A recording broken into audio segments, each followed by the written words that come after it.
দোয়া চেয়ে মসজিদে টাকা দান করা জায়েজ কি না? আউয়াল ওয়াক্তে নামাজ পড়া উত্তম নাকি একটু দেরি হলেও জামাতের সাথে নামাজ পড়া উত্তম? সালাতে প্রতিবার সূরা ফাতিহা পড়ার সময় কি আউযুবিল্লাহি মিনাশ শাইতানির রাজিম পড়তে হবে? মনের মধ্যে অহংকার ও হিংসা চলে এলে কোন দোয়া পড়তে পারি? নামাজে দাঁড়ানো অবস্থায় পায়ের আঙ্গুল মাটি থেকে উঠলে নামাজের কোনো ক্ষতি হবে কিনা? পুরুষ ডাক্তারের মাধ্যমে সিজার করানোর বিধান জানিয়ে বাধিত করবে। সেজদার আয়াত তেলাওয়াত কেউ শুনলে কি তার সেজদা দিতে হবে? আমার কাছে একজন মানুষ টাকা পায়, কিন্তু কত টাকা পায় জানি না, যে টাকা পায় সেও যায় না, কি করব? সিমে ইমার্জেন্সি টাকা আনার পর সিম নষ্ট হয়ে গেলে তার হুকুম কি? মোবাইলে কোরআন পড়ে খতম দেওয়া যাবে কিনা? আমার সব সময় সাদা স্রাব যায় এবং নামাজের সময় দেখতে পাই, এতে করণীয় কি? ওযুর সময় মেয়েদের মাথায় কাপড় থাকতে হবে কিনা? যদি কোনো মহিলা মারা যান তাহলে কি মসজিদের মাইক দিয়ে বলা যায়? মেয়েরা নামাজে গুনগুন করে সূরা পড়লে তাতে কি গুনাহ হওয়ার সম্ভাবনা আছে? 4 রাকাত সুন্নাত নামাজের তৃতীয় রাকাত ও চতুর্থ রাকাতে সূরা ফাতিহার পর অন্য সূরা বা আয়াত পড়তে হবে। মাথা মাসে করা এবং পুনরায় পেছন থেকে হাত দিয়ে নিয়ে আসা সুন্নাহ, আর ইচ্ছা করে সুন্নাহ ত্যাগ করা মাকরুহ। এখন মেয়েদেরও কি সম্পূর্ণ মাথা মাসা করতে হবে? মাথায় কোফা থাকলে তো সমস্যা হয়। বিতির নামাজে দোয়া কুনুত না পড়লে বিতির নামাজ আদায় হবে কিনা? মোবাইলে বা রেডিওতে কোরআন তেলাওয়াত শুনলে নাকি কোরআন সওয়াব হবে না? কেউ যদি ঘর থেকে বের হয়ে কোথাও রওনা হয় তাকে পিছু ডাকলে কি ক্ষতি হয়? প্রিয় দর্শক, এবার চলে যাচ্ছে আমরা প্রশ্নোত্তরে। এরপরে রাইফা খাতুন আপনি জানতে চেয়েছেন, সালাতে ভুল করে সূরা ফাতিহার পর তাশাহুদ পড়লে কি সাজদা দিতে হবে? সর্বনিম্ন কত লাইন পড়লে সাজদা দিতে হয়? আপনি যদি তাশাহুদ পড়ে ফেলেন, আত্তাহিয়াতুল্লাহি ওয়াস সালাওয়াতু ওয়াত তাইয়্যিবাতু, এরকম কিছু অংশ পড়ে ফেলেন, তাহলে আপনাকে অবশ্যই সিজদা সহু দিতে হবে। কারণ তাশাহুদ এটা বৈঠকে পড়ার জিনিস, আপনি দাঁড়িয়ে পড়েছেন, সন্দেহাতীতভাবে এটি ভুল, যার কারণে আপনাকে সিজদা সহু দিতে হবে। আপনি সুমন চৌধুরী আপনি জানেন বিতির নামাজে দোয়া কুনুত না পড়লে বিতির নামাজ আদায় হবে কিনা? যেহেতু বিতির নামাজে দোয়া কুনুত পড়াটা ইমাম আবু হানিফা রাহিমাহুল্লাহ সহ অনেক উলামাদের মধ্যে ওয়াজিব, অতএব তার দৃষ্টিতে এটি আদায় না করলে নামাজ আদায় হবে না, আপনার সিজদা সহু করা উচিত যদি ভুলে যান। সৌদি আরবের স্কলাররা কিন্তু এটিকে সুন্নাহ বলেন, তাদের মতে বিতির নামাজে দোয়া কুনুত না আদায় করলেও নামাজ হয়ে যাবে, সিজদা সহু দিতে হবে না ভুলে গেলে।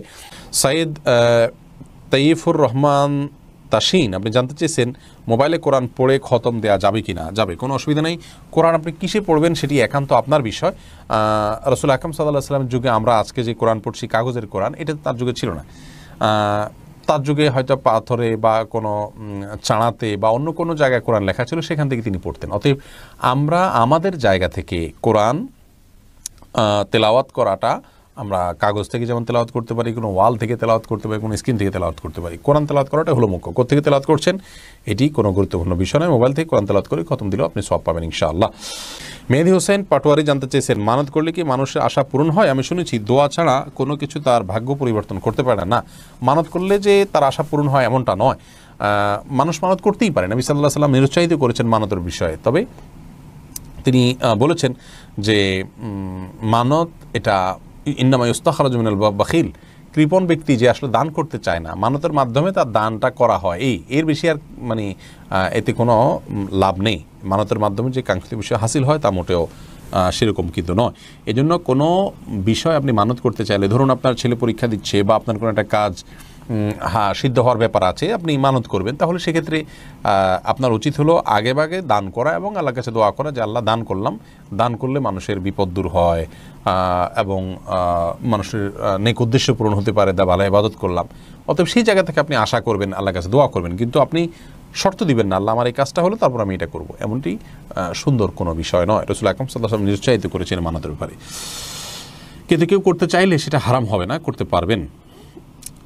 এরপরে শেখ আকলিমা জলি আপনি জানতে চেয়েছেন, মৃত ব্যক্তির ছবি দেখলে তার কি আযাব হবে? না, মৃত ব্যক্তির ছবি আপনি দেখছেন, তার আযাব হবে কেন? আপনি দেখছেন, যদি আপনার মৃত ব্যক্তি আপনার গায়রে মাহরাম কেউ হন, যার সাথে পর্দা করা উচিত, তাহলে সেক্ষেত্রে আপনি দেখে গুনাহগার হচ্ছেন। মৃত ব্যক্তি যদি সে সুযোগ করে দিয়ে যান তাহলে তিনিও গুনাহগার হবেন। আর যদি এরকম কেউ না হয়, পুরুষদের ছবি, মেয়েরা মেয়েদের ছবি দেখছেন, তাহলে এই দেখার কারণে যিনি দেখছেন তিনিও গুনাহগার হবেন না, যার ছবি দেখছেন তিনিও গুনাহগার হবেন না। তবে ছবি প্রিন্ট করে বা বাধাই করে বা বিভিন্নভাবে এটাকে যদি আপনি রাখেন তাহলে সেটি গুনাহের কারণ, এবং তার কারণে যিনি যারটা বাধাই করে গেছে সেই ব্যক্তি আপনার গুনাহগার হিসাবে বিবেচিত হবেন। সেই জায়গা থেকে তার সাবধানতা অবলম্বন করা উচিত এবং জীবদ্দশাতে এটা খেয়াল করে যাওয়া উচিত যে আমার কোনো ছবি ইত্যাদি যেন না থাকে। যদি থাকে তাহলে সেক্ষেত্রে ছবি অঙ্কন করা বা ছবি বাধাই করা বা ছবি প্রিন্ট করার যে গুনাহ সেটি মৃত ব্যক্তির হবে, কেউ দেখুক বা না দেখুক। হ্যাঁ, এভিডেন্স হিসাবে যে সমস্ত ছবি তোলা হয় সেগুলোর কথা ভিন্ন এবং এক্সেপশন। এরপরে হাসিনা ইসলাম জানতে চেয়েছেন, আমার সব সময় সাদা স্রাব যায় এবং নামাজের সময় দেখতে পাই, এতে করণীয় কি? বোন, যদি নিয়মিত সাদা স্রাব যায় এবং আপনি নামাজের সময় দেখেন তাহলে তো আপনি মাজুর। নিয়মিত যেতে থাকলে এটাকে বলা হয় মাজুর। মাজুর ব্যক্তির বিধান হলো তিনি প্রত্যেক ওয়াক্ত নামাজের জন্য আলাদা উজু করে নেবেন এবং এরপর তিনি নামাজ পড়বেন। এরপর যদি বেরো হয় তাতে কোনো অসুবিধা নেই, এক ওয়াক্ত পর্যন্ত তার উজু ভ্যালিড থাকবে, যদি তিনি সব কিছু করতে পারবেন। আবার নতুন ওয়াক্ত শুরু হবে, তাকে নতুন করে উজু করতে হবে। এ হলো আপনার জন্য মাসআলা, এবং প্রতিবার আপনাকে বারবার করে উজু করার জন্য কসরত করার বা কষ্ট করার কোনো প্রয়োজন নেই। এরপরে প্রশ্ন করেছেন ইবতেসাম ইবনে এনান, আপনি জানতে চেয়েছেন ইকামতের সময় আশহাদু আন্না মুহাম্মাদুর রাসূলুল্লাহ বলার পর সবাই নামাজের জন্য দাঁড়ায়, তাদের বিশ্বাস এটা বললে নবীজি হাজির হন, এ ব্যাপারে জানাবেন। এরূপ বিশ্বাস করে তাদের পিছনে নামাজ আদায় করা যাবে কিনা? যদি কেউ মনে করেন যে আশহাদু আন্না মুহাম্মাদুর রাসূলুল্লাহ বলে নবী করিম সাল্লাল্লাহু আলাইহি ওয়াসাল্লাম উপস্থিত হয়ে যান, সন্দেহাতীতভাবে এটি একটি ভুল বিশ্বাস, এটি একটি কুসংস্কার। এ ধরনের বিশ্বাস পোষণ করা থেকে আমাদের সরে আসা উচিত। নবী সাল্লাল্লাহু আলাইহি ওয়াসাল্লাম সব জায়গায় উপস্থিত হয়ে যান এবং আশহাদু আন্না মুহাম্মাদুর রাসূলুল্লাহ বললে তিনি উপস্থিত হয়ে যান, এরকম কোনো কথা কোরআন হাদিসে কোথাও বলা হয়নি। আল্লাহ রাব্বুল আলামিন তার নবীকে ওফাত দিয়েছেন, মওত দিয়েছেন, তিনি দুনিয়া থেকে চলে গেছেন। যদিও মৃত্যুর পর আল্লাহ রাব্বুল আলামিন তাকে বিশেষ হায়াত দিয়েছেন, যেটা অন্যান্য নবীদেরকে দিয়েছেন, ব্যাপারে বর্ণনা রয়েছে। কিন্তু এর মানে এই নয় যে আমরা নবী করিম সাল্লাল্লাহু আলাইহি সাল্লামকে প্রত্যেক সালাতেই আপনার প্রত্যেক ইকামতের সময় আশহাদু আন্না মুহাম্মাদুর রাসূলুল্লাহ বলার সময় হাজির পেয়ে যাই এবং তিনি পৃথিবীর সব জায়গায় প্রদক্ষিণ করেন, এরকম কোনো কথা নেই। এটি সম্পূর্ণ ভ্রান্ত বিশ্বাস। এই বিশ্বাসটা সংশোধন করা উচিত।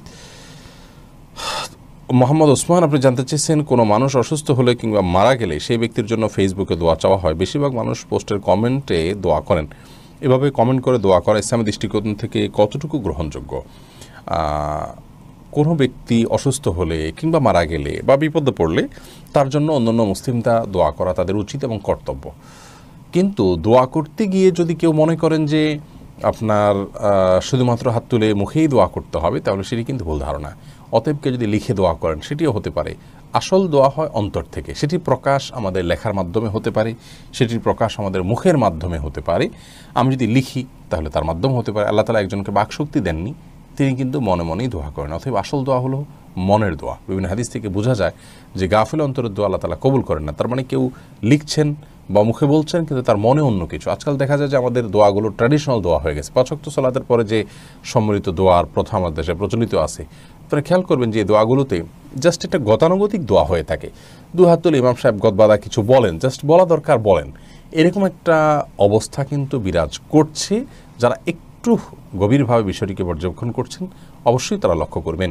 তো এটা আসলে দোয়া না, এটা জাস্ট দোয়ার একটা ট্র্যাডিশন বলতে পারেন। ঠিক তেমনিভাবে ফেসবুকে কেউ অসুস্থ হলে, কেউ মারা গেলে আমরা যখন দোয়া চাই, সেই দোয়াতে আপনি লিখলেন, কমেন্টে অনেক কিছু লিখলেন, কিন্তু আসলে আপনার অন্তরে আল্লাহর প্রতি মনোসংযোগ করে আল্লাহর সাথে কানেক্টেড হয়ে ওই ব্যক্তির জন্য কিছু চাওয়া, যেটা দোয়ার মূল বিষয়, সেটি আপনার ভেতরে একেবারেই নেই। তাহলে এটা আসলে দোয়া না, এটা দোয়ার একটা বাহ্যিক রূপ মাত্র। সেজন্য ফেসবুকে লিখে দোয়া করা যেতে পারে, কোনো অসুবিধা নেই, কিন্তু তার অন্তরে আল্লাহর কাছে চাওয়া, আল্লাহর কাছে দোয়া পেশ করার যে বিষয়টি আছে সেটি থাকতে হবে। অর্থাৎ অন্তর থেকে দোয়া করতে হবে, পাশাপাশি তিনি ফেসবুকে লিখবেন। মোহাম্মদ জানুল আবেদিন জানতে চেয়েছেন, মনের মধ্যে অহংকার ও হিংসা চলে এলে কোন দোয়া পড়তে পারি?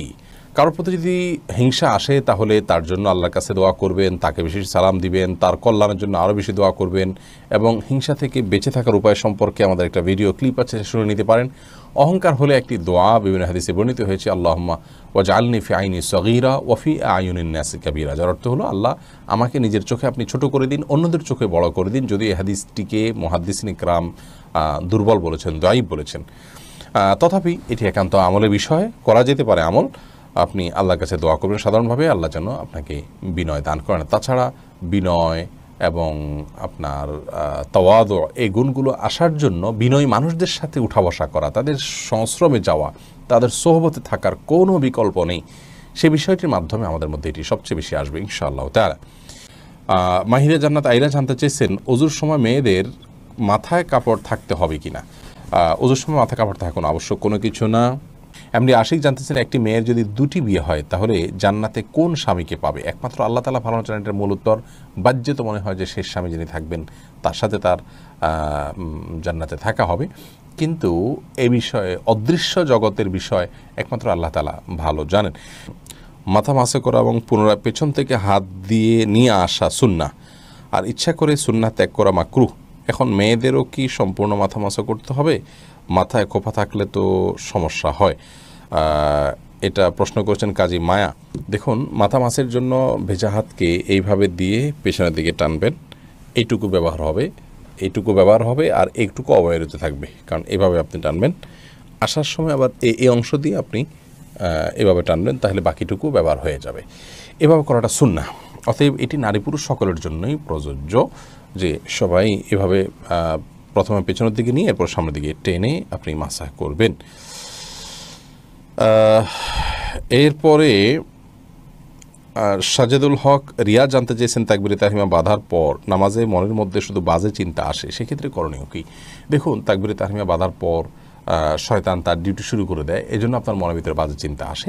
অন্য সময় তো বাজে চিন্তা এত বেশি আসে না, এই সময় যত বেশি আসে এটি প্রমাণ বহন করে যে আপনি আল্লাহর নৈকট্য অর্জন করতে যাচ্ছেন, এবং আল্লাহর নৈকট্য অর্জন করার কারণে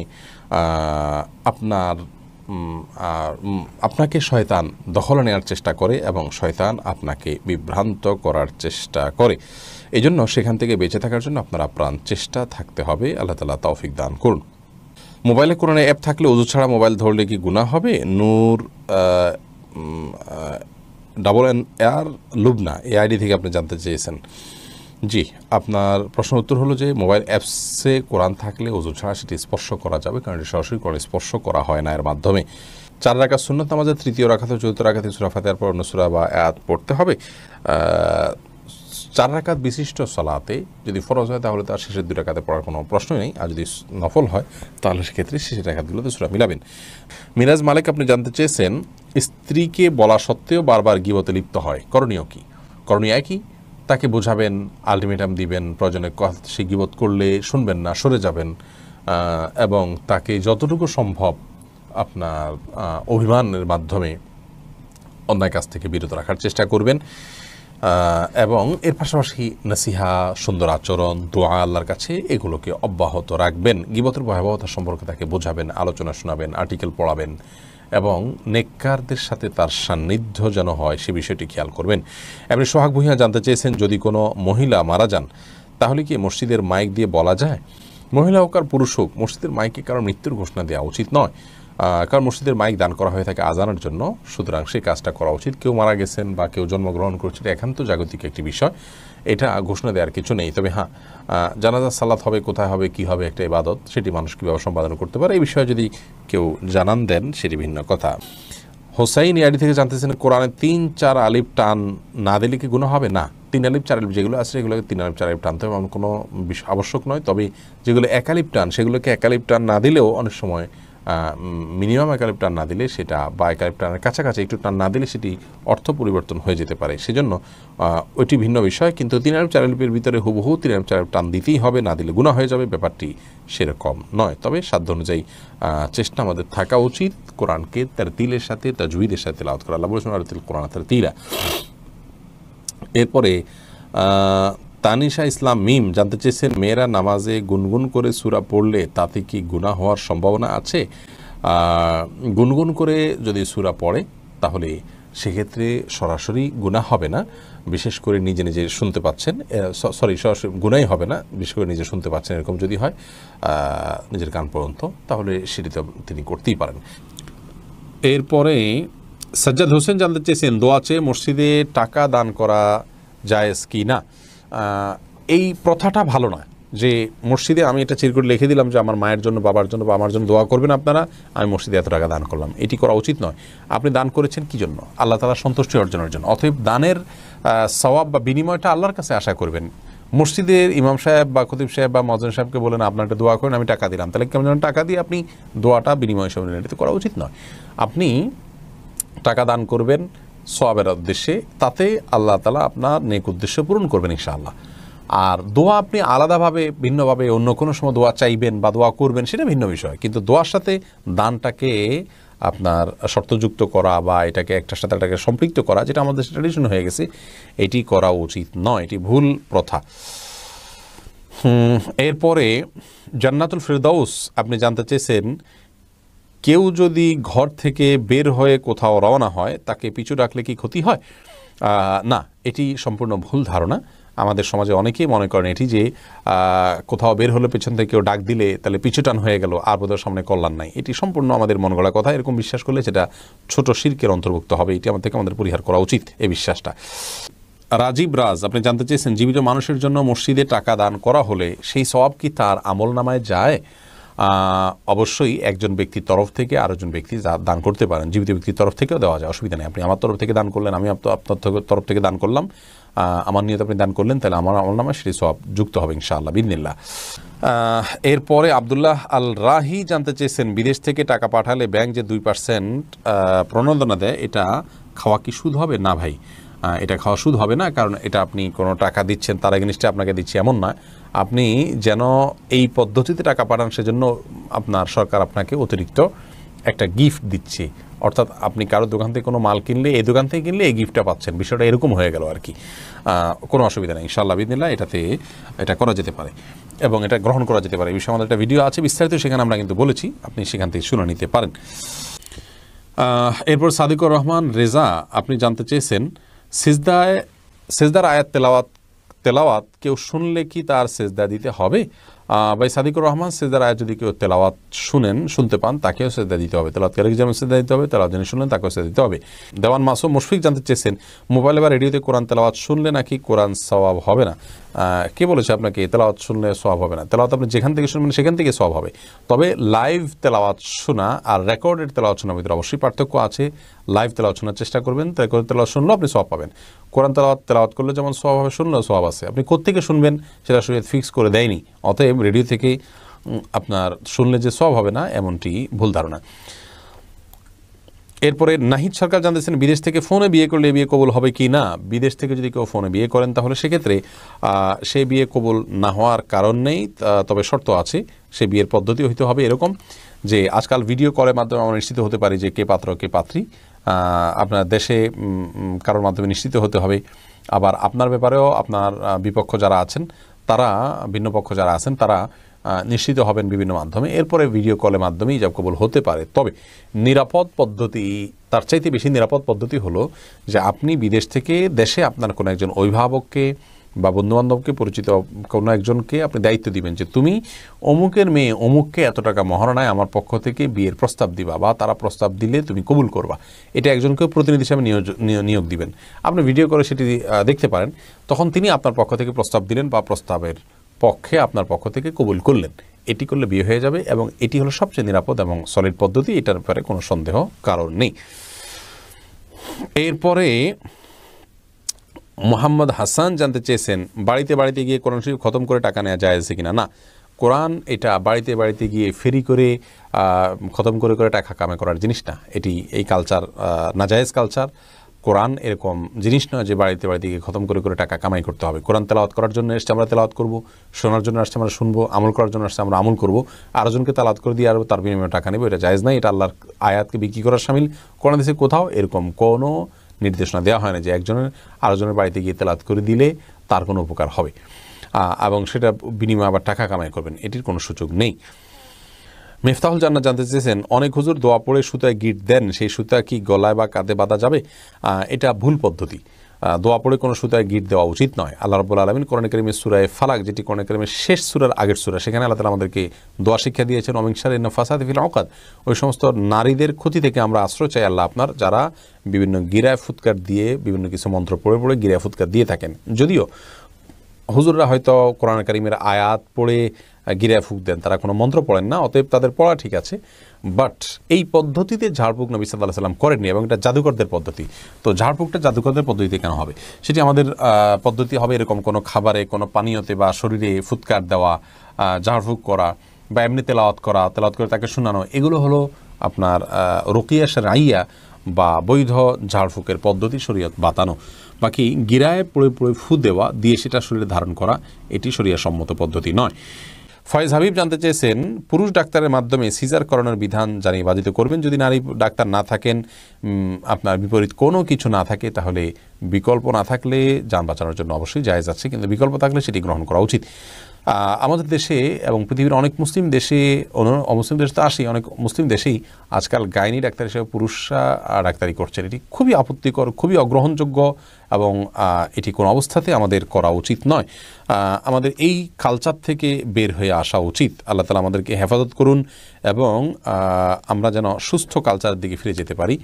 আপনার আমার মা বোনের ব্যক্তিত্বের সাথে এটি যায় না যে একজন পুরুষ ডাক্তার তার সিজার করবেন বা তার গর্ভখালা সেক্ষেত্রে ডাক্তার হিসেবে ভূমিকা রাখবেন।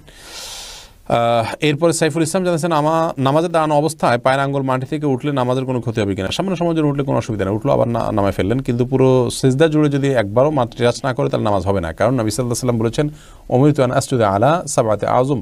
হাদিসে আসছে যে তিনি বলেছেন, আমাকে 7টি অঙ্গের উপরে সিজদা করতে নির্দেশ করা হয়েছে, তার ভিতরে পায়ের আঙ্গুল, এগুলোকে মাটিতে রাখতে হবে, এর উপরে ভর করে সিজদা করতে হবে।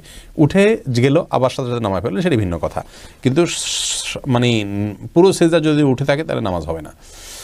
মেফতাল জানাত আপনি জানতেছেন, ঋণ রেখে দান করলে কি দানের সব পাওয়া যাবে? ঋণ যদি আপনার সিস্টেমিক্যাল ঋণ হয়, যেটা প্রক্রিয়ার অধীন আছে, আপনি পরিশোধ করছেন মাসে মাসে বা করবেন, ব্যবস্থা আছে, এর মধ্যে দান করতে অসুবিধা নেই।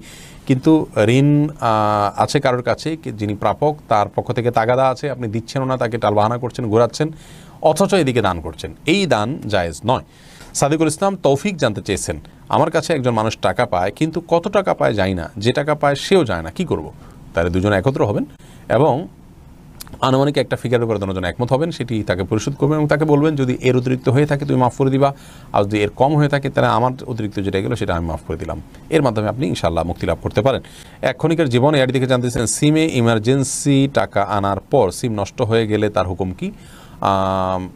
আপনি ইমার্জেন্সি ব্যালেন্স নিয়েছেন, পরিশোধ করতে পারেনি, কোম্পানিকে যে কোনোভাবে আপনি ব্যালেন্স মানে তার কাছে টাকা নিলেন, কথার কথা, কিন্তু সেটা ইউজ করলেন না, এর মাধ্যমে বা যে কোনোভাবে কোম্পানির ওখানে টাকাটা আপনি প্রবেশ করে দিলে ইনশাআল্লাহ আপনি দায়মুক্ত হবেন। ফাতেমা তোমা আপনি জানতে চেয়েছেন, আমার উপার্জন আর যদি কোনোভাবে সেখানে ঢোকানোর কোনো সুযোগ না থাকে, তাহলে ওই পরিমাণ টাকা আপনি নিজের দানের সওয়াব না করে কোম্পানির পক্ষ থেকে দানের সওয়াব আদায় করে নিয়ত করে দিয়ে দিবেন। ফাতেমা তোমা জানতে চেয়েছেন, আমার উপার্জন আছে বলে আমার স্বামী আমার কোনো দায়িত্ব বা হক আদায় করেন না, কিন্তু আমার থেকে বাসা ভাড়া সহ অন্যান্য খরচ নেন, আমি আমার যাবতীয় খরচ চালাই, আমি এখন খরচ না দিলে কি গুনাহগার হব? বোন ফাতেমা, আপনি খরচ দিতে বাধ্য নন, আপনার স্বামী আপনার খরচ দিতে বাধ্য। তবে সেই সাথে আপনার স্বামী যদি আপনাকে বাইরে কাজের পারমিশন না দেন, সে অধিকার কিন্তু তার আছে। আপনি যদি তার কাছ থেকে অধিকার আদায় করে নিতে পারেন সেটি আপনার ব্যাপার, কিন্তু আপনি আপনার নিজের খরচ বহন করতে বাধ্য নন। সাদিকুর রহমান রেজা জানাচ্ছেন, তেলাওয়াতে সিজদার সময় কি সালাতে যে তাসবিহ পড়ি তাই বলতে হবে নাকি অন্য কোনো দোয়া? অন্য কোনো দোয়া নাই, ওইটাই পড়বেন।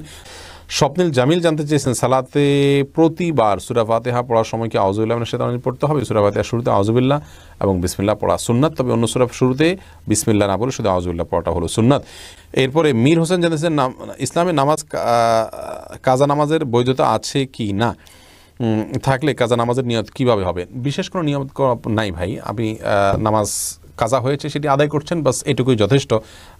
কোন ওয়াক্ত আদায় করছেন, কোন ওয়াক্তের কাজ আদায় করছেন, শুধুমাত্র সেটি আপনার মাথায় থাকলে চলবে ইনশাআল্লাহ। এবং যেগুলো ছুটে যায় সেগুলো আদায় করতে হবে। বাবু কাজাইল ফাওয়ায়েদ নামে সমস্ত উলামায়ে কেরামি কম বেশ তাদের ফিকহের কিতাবগুলোতে বাব রচনা, অধ্যায় রচনা করেছেন, অর্থাৎ ছুটে যাওয়া নামাজ কীভাবে পড়বেন তার পদ্ধতি, অতএব এটি বিধান আছে।